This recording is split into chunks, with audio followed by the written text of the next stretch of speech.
Саламатсыздарбы достор, Үйрөн KG каналына кош келипсиздер. Бүгүн сиздер менен PowerPoint программасынан викторина оюнун кантип түзүү керек экендигин карайбыз.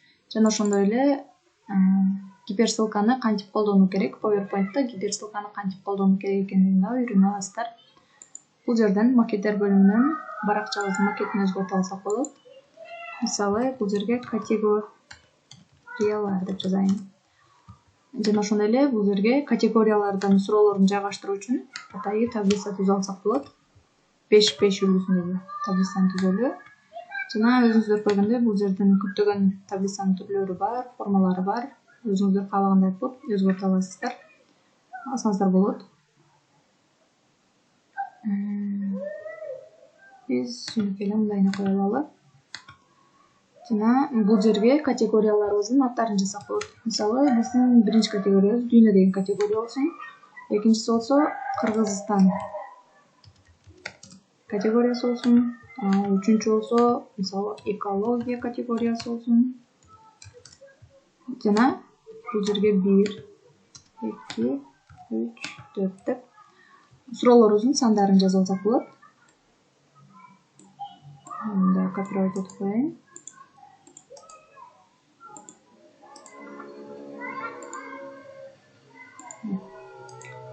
Качан кирип кетти.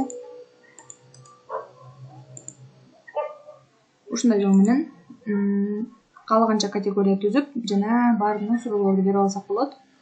Викторина оюнунда мисалы 1 деген санды басканда биринчи суроого барып, анан туура жообун көрсөтүп, кайрадан категориялар бөлүмүнө кайтып келгендей кылып викторина оюнун түзүүнү көрсөтөйүн. Эң эле биринчи биз вид бөлүмүнө кирип туруп, образи слайдовдон өзүбүзгө керектүү макеттерди жасап алсак болот. Эң эле биринчи макетин чыгарып алып, анан анын атын өзгөртүп коелу. Анын атын суроо деп. Макеттин атын суроо деп белгилейли. Переименовать. Анан мындай жаздырып коелу.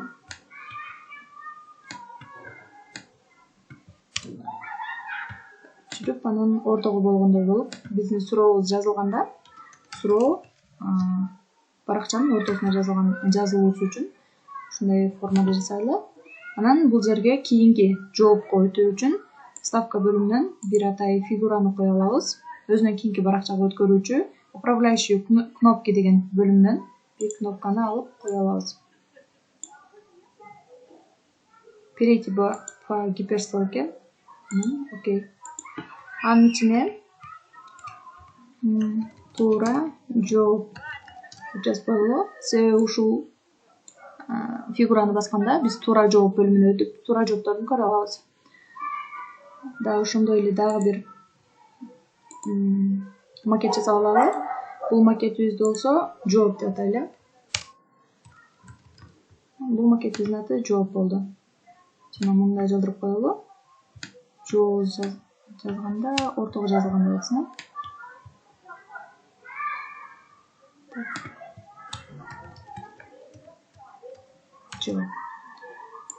Жооп баракчасына дагы вставка бөлүмүнөн бир фигура коебуз. Каалагандай эле фигураларды кое берсек болот.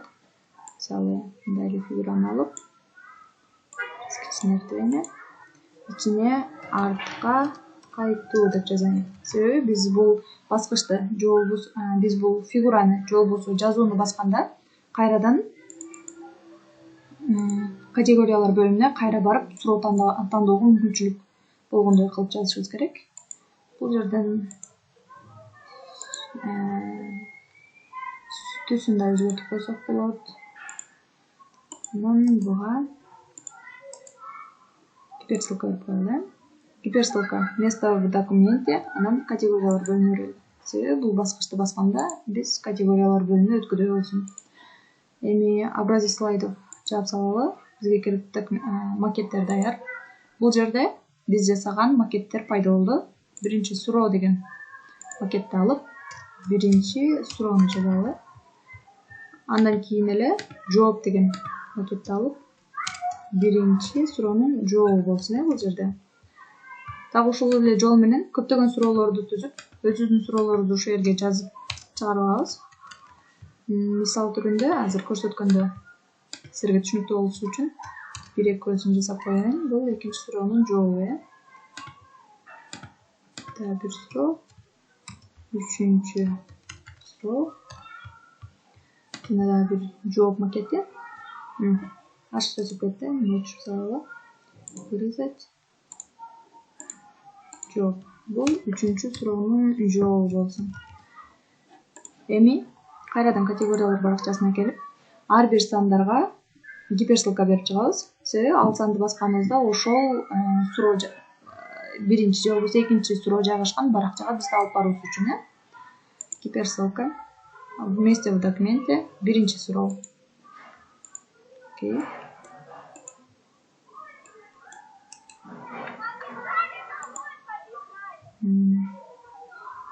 Азыр биздин туура берилбей калды. Сандын өзүнө берилиш керек. Экинчи суроо.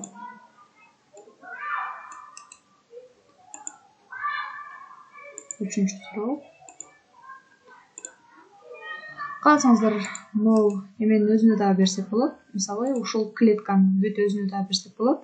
Ушундагы гиперссылкага айлантууга мүмкүнчүлүк бар. Кааласаңыздар, могул сандарды чоңойтуп, же болбосо түстөрүн өзгөртүп алсаңыздар болот. Мисалы, 28 эле. Түстөрүн дагы алтын түстө кылып коелу. Келгиле эми слайдшоудон кантип көрүнөрүн карайлы. Негизинен стрелка гиперссылканын үстүндө эмес, жөн эле экранда турганда стрелка бойдон калат. Ал эми качан гана ал гиперссылканын үстүнө барганда стрелка колго айланат. Ушунда биз ошол жерде гиперссылка бар экендигин биле алабыз. Мисалы, биздин 1 деген саныбызга гиперссылка коюлган. Демек, стрелкабыз колго айланды. Муну басканда биринчи суроого өтөбүз. Жана бул жерде эч кандай гиперссылка жок. Стрелка бойдон турат. Жана бул жерге өткөндө бул жерде гиперссылка бар. Бизди туура жолго алып барат, туура жоопко алып бара турган. Муну басып туура жоопту көрө алабыз жана артка кайрадан категориялар бөлүмүнө кайтып келе алабыз. Экинчи суроо, туура жоопту көрөбүз. Анан мындай басканыбызда үчүнчү суроого өтүп кетет. Ошондуктан дайыма гиперссылканын үстүнө гана басып, анан көрө алабыз. Мисалы, биз 3-түн үстүнө барганда кол болбой туруп эле, стрелкабыз колго айланбай туруп эле, стрелка бойдон мынтип бассак, анда биз жөн гана кийинки баракчага өтүп кетебиз. Ошондуктан качан гана стрелка колго айланганда, үчүнчү суроо, стрелка колго айланды, үчүнчү суроого бардык жана туура жооп, үчүнчү жоопту көрдүк жана кайрадан артка кайта алдык. Ушуну менен биз сиздер менен гиперссылканы кантип колдонуу, кантип коюу керек экендигин жана викторина оюнун кантип PowerPoint'тен жасоо керек экендигин үйрөнүп алдык. Видео сиздерге пайдалуу болгон болсо лайк басыңыздар, башкалар менен бөлүшүңүздөр жана кандайдыр бир суроолор пайда болгон болсо комментарийге жаза аласыздар, жооп берүүгө аракеттенем. Жана ошондой эле комментарийге өзүңүздөрдүн пикириңиздерди, каалооңуздарды калтырсаңыздар болот. Көңүл бурганыңыздар үчүн чоң рахмат.